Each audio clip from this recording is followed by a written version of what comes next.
الحمد لله رب العالمين والعاقبة للمتقين والصلاة والسلام على أشرف الأنبياء والمرسلين سيدنا محمد وعلى آله وصحبه أجمعين أما بعد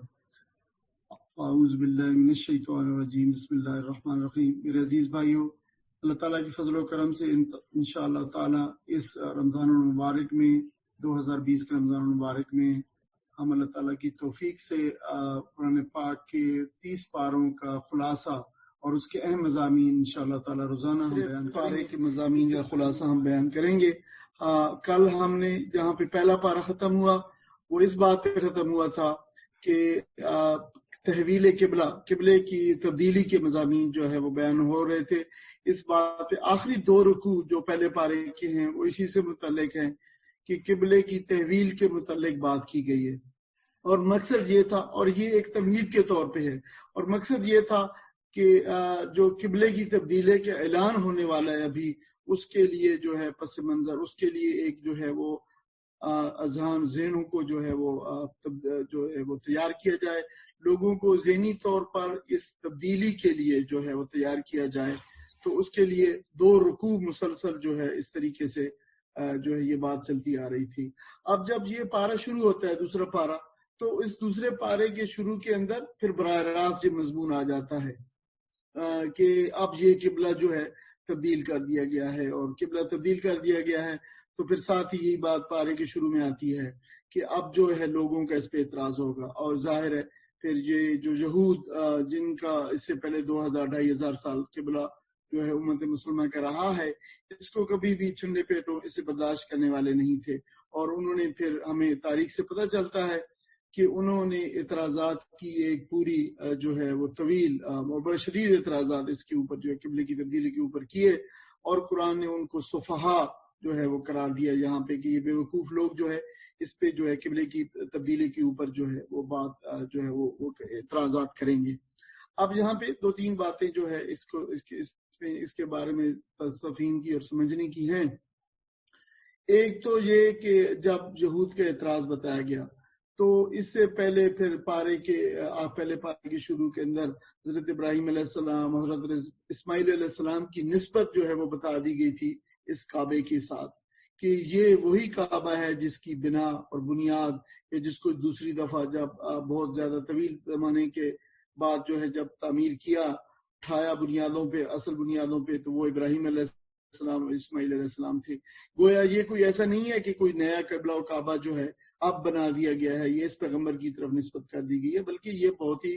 سب سے پرانا جو قبلہ تھا اور سب سے پرانا جو عبادت گاہ تھی ضروری زمین کے اوپر، یہ وہ تھی، اس کی طرف اب رجوع جو ہے دوبارہ کرنے کا حکم دیا گیا ہے. تو یہ ایک بات جو ہے یہ بتائی گئی ہے. اور دوسری بات جو مسلسل بتائی جا رہی ہے اور جو ہے وہ پہلے پارے کے آخر میں بھی اس طرف توجہ کی گئی اور پھر آپ بتایا گیا کہ کوئی تقدیس، کوئی پاکیزگی جو ہے وہ سمت اور جوہت اور ڈائریکشن میں نہیں ہے، بلکہ یہ تو جو ہے اللہ تعالیٰ کا ایک خاص ایک حکم ہے جس کی پیروی کرنی ہے. اور دوسری یہ ہے کہ اب چونکہ ایک نئی امت برپا ہو رہی ہے، لہٰذا اس امت کی ایک وحدت کی نشانی ہوگی، ایک یونٹی کی جو ہے ایک سمبل ہوگا کہ تمام کی تمام امت جو ہے اپنی جو عبادت اللہ تعالیٰ کی ہے، خاص عبادت جو ہے نماز اور اس طرح کی جو عبادت ہے، اس کا رخ اس کا جو ہے اس طرف ہوگا، اور ان کا مرکز و محور جو ہے وہ یہ قبلہ یہ کعبہ جو ہے وہ ہوگا. تو یہ جو ہے وہ جس کو شاعر نے وہ کہا ہے نا کہ یہاں پہ کہ یہ قبلے کے اندر کوئی تقدیس نہیں ہے، کہ ہے پرے سرحد اطراق سے اپنا مسجود، قبلے کو اہل نظر قبلہ نما کہتے ہیں. اور یہ بہت ہی ایک بڑی حقیقت جو ہے یہاں اس صورت میں بیان کی گئی ہے کہ یہ تقدیس اس قبلے اور عمارت اور یہ چوکور جو کیوب نما بلڈنگ ہے اس کے اندر نہیں ہے، بلکہ یہ اللہ تعالیٰ کا حکم ہے. اور یہ بے وقوف لوگ یہ سمجھنے سے قاصر ہیں کہ اللہ تعالیٰ کا حکم زیادہ اہم ہے ایک بلڈنگ سے دوسری بلڈنگ، یا ایک شہر کے اندر جو قبلہ و کعبہ مقرر کیا گیا اس سے دوسری کی طرف جو ہے کرنا. یہ کوئی ایسی بات نہیں ہے جس کی کوئی بہت زیادہ اعتراض کیے جائیں، بلکہ یہ دیکھنا مراد ہے کہ جو ہے اللہ کا حکم کیا ہے. اب جو ہے اس میں ایک اشارہ اس طرح بھی مضمر ہے کہ یہ ظاہر ہے، اب ظواہر میں سے ایک جو ہے ظاہر یہ ہے کہ لوگ کس طرح منہ کر کے نماز پڑھ رہے ہیں. اس کا ایک باطن بھی ہے اور اس کی روح بھی ہے، اور اس کی روح یہ ہے کہ اصل میں یہ حکم کس کا ہے؟ یہ حکم جو ہے یہ اس کی اسپرٹ یہ ہے کہ اس کی اللہ کا یہ حکم ہے. تو لوگ جو ہے ظواہر کے پیچھے تو پڑ جاتے ہیں. ساری مطلب اس وقت جو طوفان کھڑا کیا گیا وہاں پہ مدینہ کے اندر یہود کی طرف سے اور دوسرے کچھ لوگوں کی طرف سے بھی، منافقین کی طرف سے، تو وہ یہ تھا کہ دیکھو جی یہ لوگ پہلے ادھر منہ کر رہے تھے، اب ادھر منہ کرنا شروع. اب یہ بتائیں کہ پہلے کی نمازیں زیادہ جو ہیں وہ ان کی بے اثر ہو گئی ہیں، باتیں اب والی ہوں گی، پہلے والی ٹھیک ہے یا اب والی ٹھیک ہے. تو اس طرح کے جو ڈسکشنز کے اندر اور بحثوں کے اندر لوگ پڑ جاتے ہیں. تو وہ جو اصل اسپرٹ ہے، جو حکم ہے اللہ کا، اس کے جو ہے اس کو بھول جاتے ہیں. حالانکہ یہ جو ہے اس طرف اشارہ بتا دیا گیا کہ جو بھی قومیں جو ہے جب اپنے زوال کی طرف جاتی ہیں، زوال کو پہنچ جاتی ہیں، تو پھر ان کے لیے ظواہر جو ہے وہ اہم ہو جاتی ہیں. اسپرٹ جو ہے وہ روح جو ہے عبادت کی، وہ جس پہ اصل جو ہے نا جو دھیان اور توجہ اور جس پہ جو ہے وہ ہونی چاہیے کنسنٹریشن، وہ ان پہ بھول جاتے ہیں اور پھر ظواہر کے اوپر جو ہے وہ بات جو ہے وہ آ جاتی ہے. یہ ظاہر بہت ایک اہم مضمون تھا اس کا جو ہے امت مسلمان کے لیے. اسی لیے اس کو بہت ہی جو ہے سنجیدگی کے ساتھ اور بہت کافی اس کو بیان کیا گیا. تقریباً 4 رکوع کے اندر 2 رکوع اس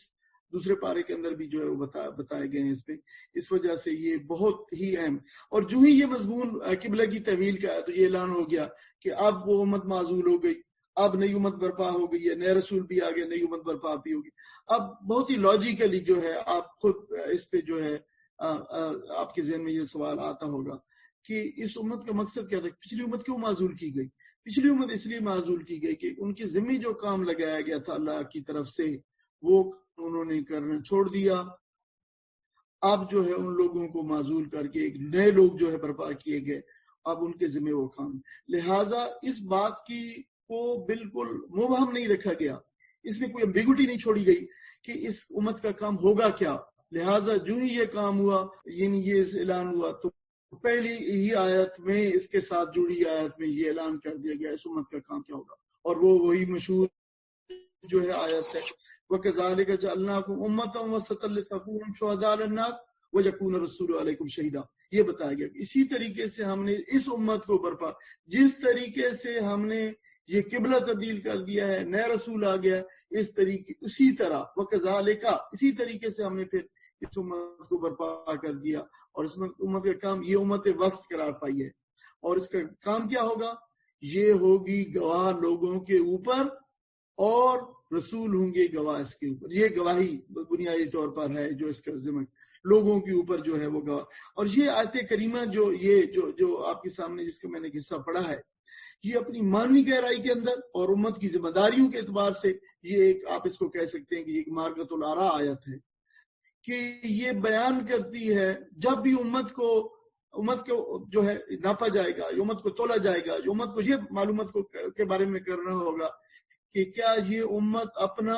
کام کر رہی ہے کہ نہیں کر رہی ہے، تو یہ آیت ہوگی جس کی بنیاد پہ اس کو جو ہے وہ تولا جائے گا کہ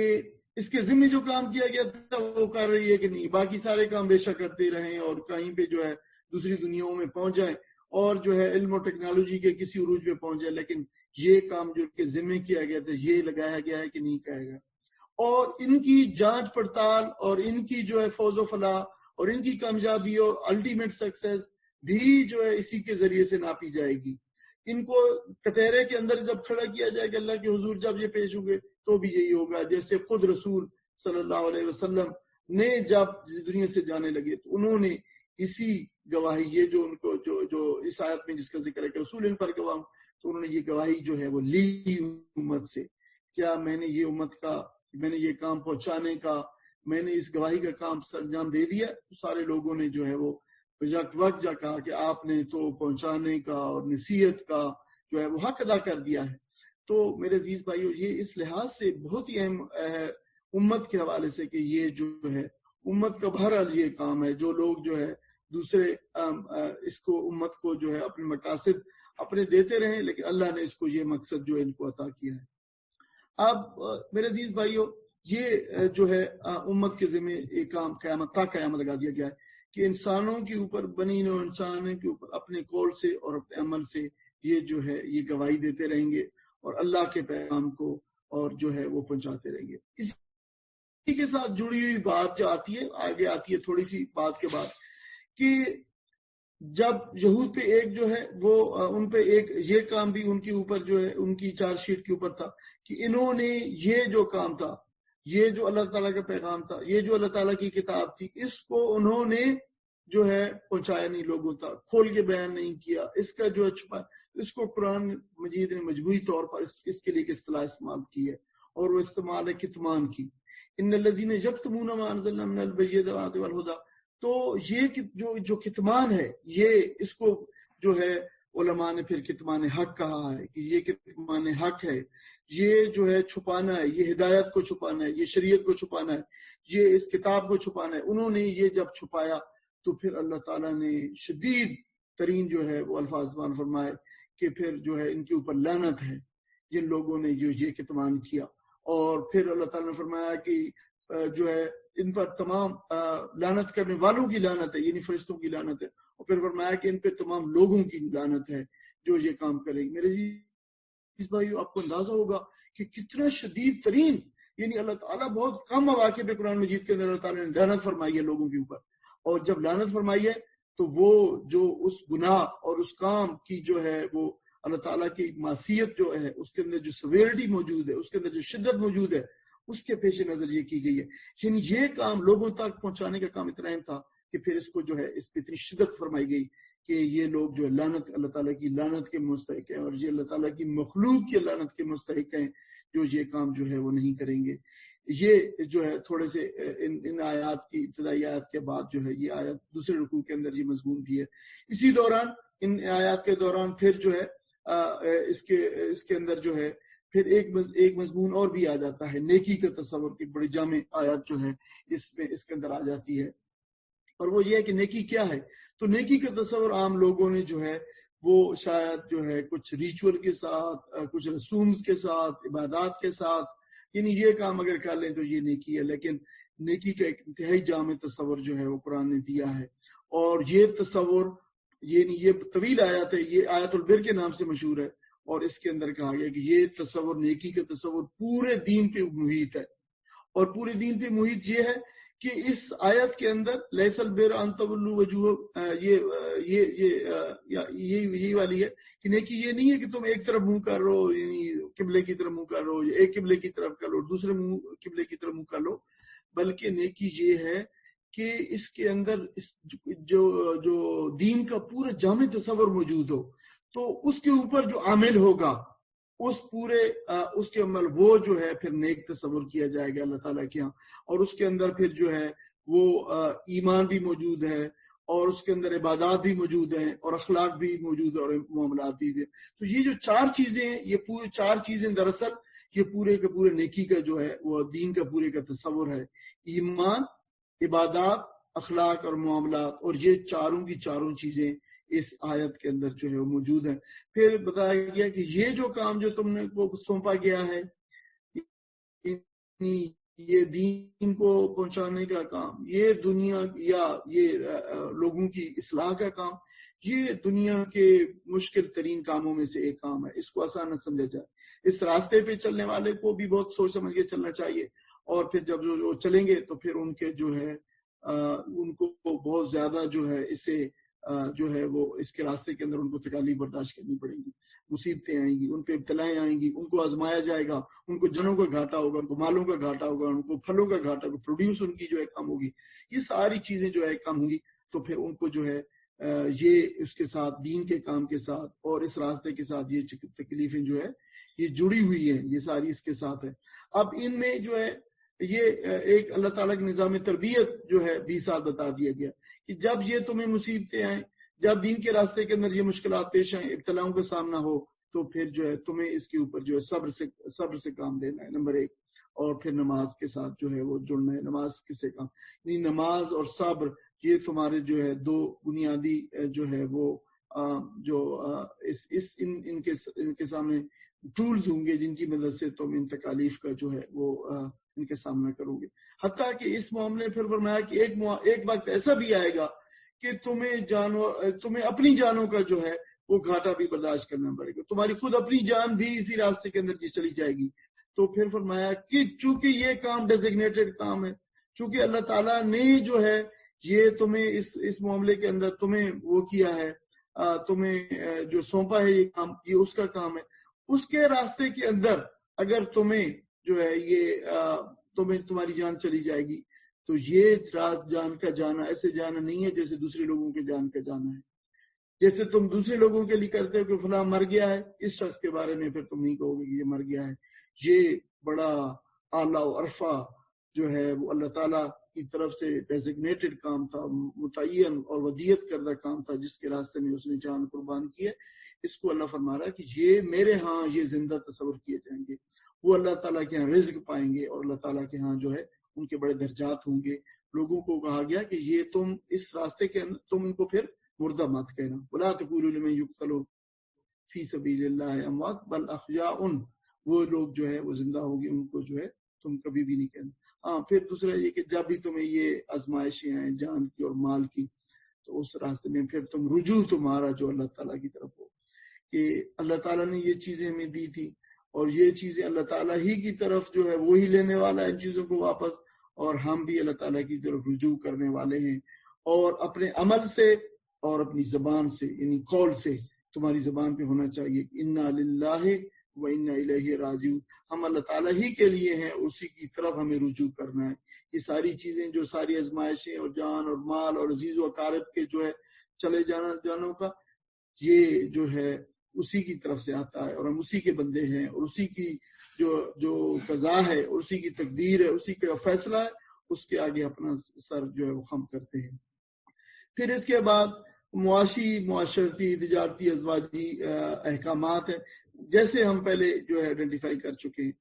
کہ یہ صورت جو ہے تمام اسلامی احکام کو لیے ہوئی ہے. اسلامی سوسائٹی کی بنیاد ڈالی جا رہی ہے. تم لوگوں کو جو ہے تمام شعبوں کے اندر، شعبہ زندگی کے اندر جو ہے لوگوں کو، چاہے وہ معاشرتی ہوں، معاشی ہوں، تجارتی ہوں، آئلی ہوں، پرسنل لائف ہو، انسان کی ازدواجی زندگی ہو، ہر جگہ پہ مسلمانوں کو جو ہے اس کے بارے میں بتایا گیا کہ وہ جو ہے وہ کیا کریں گے. اسی لیے پھر یہ ساری چیزیں جو ہے احکام اسی صورت کے اندر ریپیٹڈلی آ رہے، کبھی کوئی چیز آ جاتی ہے اور کبھی کوئی چیز آ جاتی ہے. تو اب اس میں یہاں پہ ایک موقع پہ بتایا گیا کہ حلال و حرام کے احکام بتائے گئے کہ تمہارے لیے مردار کا گوشت، بہتا ہوا خون، خنزیر کا گوشت اور وہ جانور جو اللہ کے علاوہ کسی اور نام پہ ذبح کیا گیا ہو، یہ چار چیزیں تمہارے لیے جو ہے حرام کی گئی. پھر ساتھ ساتھ اس کے بعد جو ہے ایک اہم عبادت اسلام کی روزوں کا جو ہے وہ ذکر ہوا، اور یہ قرآن کا واحد مقام ہے جہاں پہ تفصیل کے ساتھ روزوں کا جو ہے احکامات اور روزوں کا ذکر ہوا ہے. اور پھر اس میں ایک خاص بات جو بتائی گئی ہے کہ وہ بتائی گئی ہے کہ یہ روزے تو اسی طرح ہی فرض کیے گئے ہیں جس طرح دوسری امتوں پر فرض کیے گئے، لیکن تمہیں اس کے بارے میں یہ جو ہے جو دنیا کا تصور ہے لوگ روزوں کا، کہ لوگ دنیا کے دوسرے روزوں جو ادیان کے لوگ اور دوسرے مذاہب کے لوگ بھی جو روزہ رکھتے ہیں بھوک اور پیاسا رہتے ہیں، تو تمہارا روزہ محض بھوکا اور پیاسا ہونا نہیں ہے. اس کا اصل مقصد یہ ہے کہ تقویٰ کا حصول ہے، اللہ تعالیٰ کی قربت کا احساس، اس کی ناراضگی سے بچنا ہے، اس کے احکام کو ماننا ہے، اور جہاں پہ جن چیزوں سے رکنے کا اس نے حکم دیا ہے ان چیزوں سے رکنا ہے. یہ وہ اگر چیزیں پیش نظر رہیں گی تو پھر اللہ تعالیٰ کی قربت اور اس کا تقویٰ جو حاصل ہوگا. یہ اسپرٹ ہر چیز کی جو ہے ایک جسم ہوتا ہے، ایک ظاہر ہوتا ہے اور ایک روح ہوتی ہے، ایک اسپرٹ ہوتی ہے. اس کا ظاہر یہ ہے کہ بھوکا پیاسا رہنا، کچھ نہ کھانا پینا. اس کی اسپرٹ یہ ہے، اس کی روح یہ ہے کہ ہمیں انہیں وہ تقویٰ حاصل کرنا ہے جو ہمیں اللہ تعالیٰ کی جو ہے وہ قریب کر دے گا. ساتھ ساتھ یہ بھی فرمایا کہ یہ جو قرآن ہے، یہ قرآن عظیم، قرآن مجید، یہ بھی اسی رمضان کے اندر جو ہے اترا ہے، اور ان دونوں کا ایک بڑا باہمی گہرا تعلق ہے. اور اسی حوالے سے پھر جو ہے رمضان میں اس کی جو ہے تلاوت بھی اور اس میں تفکر اور اس میں تدبر بھی اسی نسبت سے جو ہے وہ زیادہ ہونا چاہیے جو ہے اس کی رمضان کے اندر، کیونکہ دونوں کا ایک خاص تعلق ہے رمضان اور قرآن کا. اور یہ دونوں جو ہے رمضان روزہ بھی اور حدیث میں اندر آتا ہے کہ قرآن بھی، یہ دونوں اور رمضان روزہ اور قرآن، یہ دونوں اللہ تعالیٰ کے ہاں جو یہ اس پہ عامل لوگ ہیں ان کے ہاں یہ اللہ تعالیٰ کی جو ہے سفارش کریں گے. اور حدیث میں آتا ہے کہ اللہ تعالیٰ ان دونوں کی سفارش کو جو ہے وہ قبول فرمائے گا۔ پھر اس کے بعد جو ہے دوسرے جو سوسائٹی کے دیگر جو صورتیں جو مختلف ہیں جو پیش آتی ہیں مسلمان لوگوں کو، ان کی مختلف جو ہے وہ باتیں جو ہے مسلمانوں کو اس کے احکامات دیے گئے ہیں۔ ان میں سے ایک جو ہے وہ قصاص اور دیت ہے، جس سے لوگ قتل ہو جاتے ہیں اور قتل کر دیتے ہیں، تو فرمایا کہ یہ اس کی ایک صورت جو ہے وہ قصاص بھی ہے یعنی جو ہے اور ایک دیت بھی ہے، لیکن یہ دونوں صورتیں جو ایک میں جو ہے وہ جان کے بدلے جان جو ہے وہ لی جاتی ہے، اور دوسرے میں جو ہے ایک جان کے بدلے جو ہے وہ ایک خاص جو ہے وہ رقم یا ایک جو ہے وہ مال جو ہے وہ دیا جاتا ہے۔ تو یہ ورثاء کی جو مرنے والا مقتول ہے اس کی ورثاء کی رضامندی سے جو ہے یہ صورت بھی ممکن اور جائز ہے، یہ جو ہے ہو سکتی ہے۔ پھر اہم بات فرمائی کہ یہ جو باطل طریقے سے اور ناجائز طریقے سے مال کمانا ہے، یہ دراصل جب بھی ایسا ہوتا ہے تو یہ دوسرے لوگوں کے حقوق غصب ہوتے ہیں، دوسرے لوگوں کو جو ہے، لہٰذا قرآن اسلام نے وہ تمام صورتیں جو ہے وہ تمام ہول پلگ کر دیے ہیں اور ان صورتوں کو ناجائز قرار دے دیا ہے، جس طریقے سے مال بغیر کمائے بہت سارا مال جو ہے یکمشت کسی کے ہاں جو ہے چلا جائے، یہ ساری جو ہے وہ صورتیں جو ہے وہ ناجائز، یہ جوئے کے صورت کے اندر آتی ہیں، کسی کا مال نہ غصب کیا ہے یا پھر رشوت لی ہے یا رشوت دی ہے، یہ صورتیں بھی جو ہے ناجائز اور باطل طریقے سے مال کمانے میں شامل ہیں، لہٰذا ان کو بھی جو ہے اس پہ بھی جو ہے اس کو منع کر دیا گیا ہے۔ پھر مسلمانوں کو بتایا گیا، جو ریپیٹڈلی بتایا گیا، یعنی یہ جہاد اور انفاق کے مضامین تو بار بار اس صورت کے اندر جو ہے وہ آتے رہتے ہیں، اور یہ ہے کہ مسلمانوں کو تمہارے ذمہ ایک کام لے کے آ گیا ہے اور یہ کام جو ہے جو تمہارا امت کا مقصد ٹھہرا ہے، یہ دونوں اس کے بغیر نہیں ہو سکیں گے، نہ انفاق کے بغیر ہو سکیں گے اور نہ جو ہے جان کے انفاق کے بغیر اور نہ مال کے انفاق کے بغیر، لہٰذا یہ دونوں چیزیں یاد رکھتے تمہیں کہ یہ دونوں تمہیں لازمن جو ہے وہ کرنی ہے، اور اسی میں اللہ تعالیٰ نے تمہارے لیے دین اور دنیا کی بھلائی جو ہے وہ اسی کے اندر رکھی ہے۔ پھر اس کے بعد جو ہے وہ حج کے معاملات بھی بتائے گئے ہیں، حج کا معاملہ اور حج کے جو ہے اور عمرے کے مسائل بات کی گئی، اور حج کے بارے میں جو خاص بات بتائی گئی ہے وہ یہ بتائی گئی ہے کہ لوگ جاتے ہیں وہاں پہ، اب جو ریچولز ہیں رسومات ہیں وہ ادا کرتے ہیں، لیکن اس کی بھی ایک اسپرٹ ہے، اور اس کی اسپرٹ جو ہے بھی وہاں پہ وہی ہے کہ اللہ تعالیٰ کے ساتھ خاص تعلق، اس میں جو گناہ کے کام ہیں اور جھگڑا اور شہوت پرستی اور اس سے اجتناب کرنا، ان مخصوص دنوں کے اندر گنتی کے جو چند دن ہیں خالصتاً اللہ تعالیٰ کے ساتھ اپنے تعلق کو جو ہے وہ ڈیولپ کرنا اور اپنے آپ کو ری ڈسکور کرنا وہاں پہ اس تعلق کے حوالے سے اللہ تعالیٰ کے ساتھ، یہ اس کی جو ہے وہ اسپرٹ ٹھہرتی ہے، اور اسی وجہ سے دنیا سے بالکل کٹ آف ہو کے جو ہے آپ اپنے آپ کو اللہ تعالیٰ کے لیے مخلوص اور خالص کر لیں، تو یہ اس کی جو ہے اسپرٹ یہ بتائی گئی ہے۔ لہٰذا جب بھی قرآن نے کسی عبادت کا ذکر کیا ہے، اور خاص طور پر یہ بالکل نئے کنسپٹ اور بینگ لیڈ، نئے بنیادی جو ہے اٹھائی جا رہی ہیں، تو یہاں پہ اس وجہ سے یہاں پہ اس صورت کے اندر خاص طور پر عبادات کے ساتھ ان کی روح کا ذکر خاص طور پر کیا گیا ہے۔ پھر بتایا گیا ہے کہ اسلام کے اندر دین اور دنیا کا بڑا حسین امتزاج ہے، یعنی یہ نہیں ہے کہ صرف دین کی طرف ہو رہا ہے اور دنیا جو ہے اس کو بالکل چھوڑ دو، یہ جو دین کا راستہ آخرت کا راستہ ہے اس دنیا ہی سے ہو کے جو ہے وہ جاتا ہے، اور اس دنیا کی زندگی کو برت کے ہی جو ہے آخرت کی کامیابی جو ہے وہ اسی راستے سے ملے گی، لہذا دین اور دنیا کی تفریق جو ہے وہ اسلام کے اندر نہیں ہے، چاہے یہ علوم کے اندر سائنسی اور دینی علوم کی تفریق ہو، یا پھر اس کے علاوہ دین اور سیاست کی علیحدگی ہو، یا پھر لوگ مختلف امور میں زندگی کو جو ہے بانٹ دیتے ہیں کہ یہ دنیاوی ہے اور یہ دینی ہے، تو اس حوالے سے کہا گیا کہ نہیں، دین کو بھی مانگو اور دنیا کو بھی اچھے طریقے سے مانگو اور برتو، اور دین کے اندر بھی، اس لیے مسلمانوں کو پھر وہاں پہ بتایا گیا کہ جب اللہ تعالیٰ سے دعائیں مانگو تو کہو کہ ربنا آتنا فی الدنیا حسنہ وفی الآخرۃ حسنہ وقنا عذاب النار، اے اللہ میں دین میں بھی بھلائیاں عطا فرما، دین کی بھی بھلائیاں عطا فرما اور اس دنیا کی بھی بھلائیاں عطا فرما۔ انفاق کا جیسے میں نے کہا ریپیٹڈلی بار بار جو ہے وہ آ رہا ہے، اس لیے کہ لوگ اس کو جان دیں اچھی طرح کہ انفاق کیے بغیر جو ہے وہ دین کے اوپر چلنا کما حقوق شاید جو ہے وہ ممکن نہیں ہوگا، کہ اسی لیے دین کے لیے خاص طور پر انفاق لوگوں کو جو ہے وہ ضرورت ہوگی اور دین کی ضرورت رہے گی ہمیشہ، اور اس لیے بار بار جو ہے کہا گیا۔ مرد اور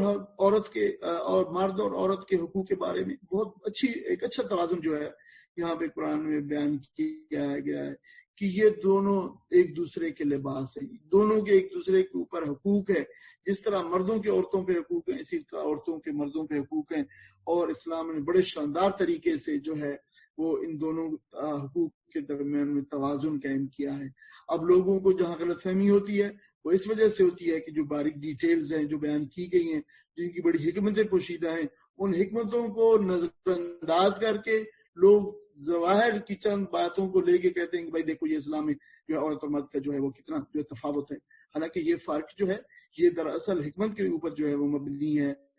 لیکن اسلام نے عورت کو جو حقوق دیے ہیں وہ دنیا میں کہیں بھی دوسری طرح ملتے نہیں ہیں. بنی اسرائیل کی بات پھر آخر میں سورہ پارے کے آخر میں پھر بتائی گئی ہے کہ یہ جو بنی اسرائیل تھے جب یہ دور غلامی میں اور تنزلی کے دور میں تھے تو کہتے تھے اے اللہ ہمارا کوئی ایسا لیڈر ہمیں بھیج دے جو جہاد جو بڑا جو ہے وہ لیڈر اس طرح کا ہو کہ ہم اس کی قیادت میں جہاد کریں اور دوسری قوموں سے لڑے اور اللہ تعالیٰ کے پیغام کو عام کریں اور برپا کریں. اور اللہ تعالیٰ نے پھر ان کی اس خواہش کی بنیاد پہ حضرت طالوت کو ان کا جو ہے لیڈر مقرر کر دیا، اور جب مقرر کر دیا تو پھر انہوں نے اس کا جو ہے اس کی اطاعت سے جو ہے وہ انکار کر دیا. اور جب ان کی جو ہے وہ کافروں کے مقابلے میں جو جہاد درپیش ہوا اور راستے میں پھر یہ معلوم کرنے کے لیے کہ کون لوگ ہیں جو اللہ تعالیٰ کا حکم جو ہے وہ اس کا خیال رکھتے ہیں اور اس پہ پورا اترتے ہیں، راستے میں درجہ تھا تو کہا گیا کہ اس درجات سے کسی شخص نے پانی نہیں پینا، صرف اس قدر کہ اگر کسی کو وہ شدید پیاس ہو تو بس ایک دو چلو بھر جو ہے وہ پانی پی لے، لیکن سیر ہو کے پانی نہیں پینا. تو جب لوگ گزرے ویسے پہلے ہی جہاد کا فرضیت کا حکم ان پہ آیا، پہلے ہی طبیعت گراں بار ہو رہی تھی، اور جب جو ہے وہ یہاں سے اس سے گزرے تو پھر اللہ تعالیٰ کی نافرمانی کی طرف ان کا جو ہے جو پوری تاریخ ان کی اسی پہ بنی ہے. پھر انہوں نے پھر خوب نافرمانی کی، خوب ڈٹ کے پانی پیا، اور جب پاک جو ہے وہ درجہ کے پہنچے تو پھر سارے انہوں نے کہا کہ ان کے اوپر جو ہے ازمالال اور پھر جو ہے سستی اور پھر بزدلی ان پہ طاری ہوگی. انہوں نے کہا کہ ہم جو ہے یہ جالوت کے مقابلے میں جانے والے نہیں ہیں. جالوت تو بہت بڑا جو ہے وہ ایسا لیڈر ہے اور بڑا ان کے جو ہے وہ لوگ بڑے لڑاکو ہیں،